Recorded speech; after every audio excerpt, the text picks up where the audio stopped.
Questa mattina un incendio è divampato all'interno della ditta Grigolin, in via dei Bombardieri a Ponte della Priula. L'allarme è scattato all'alba, poco dopo le 5:30. La densa colonna di fumo era visibile a centinaia di metri. Per riuscire a domare le fiamme sono intervenute 15 squadre dei Vigili del Fuoco dal Comando Provinciale di Treviso e dai distaccamenti di Conegliano e Montebelluna.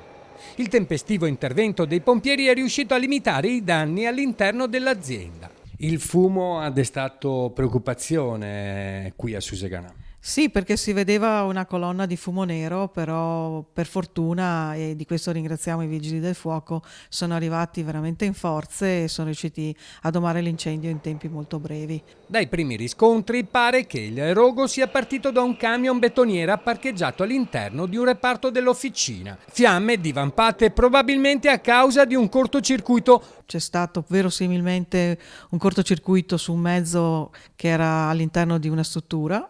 Se ne è accorto la prima persona che è andata al lavoro. Fortunatamente le fiamme non hanno ferito nessuno degli operai, dato che a quell'ora non vi era personale a lavoro nel reparto dove si è propagato l'incendio. Sul posto anche i carabinieri della stazione di Susegana, oltre alla squadra di polizia giudiziaria del comando provinciale dei Vigili del Fuoco di Treviso e agli uomini dell'ARPAV. Non dovrebbero esserci problemi di nessun tipo, anche perché non ha preso fuoco materiale potenzialmente pericoloso. I danni sono ingenti, la struttura dove si è sviluppato il rogo rimane sotto sequestro per motivi di sicurezza, non si temono ripercussioni sul fronte dell'occupazione. Questo mi è stato assicurato no, assolutamente, proprio dalla proprietà. Ci saranno dei danni stimabili, circa 150-200 mila euro, però sono coperti da assicurazione.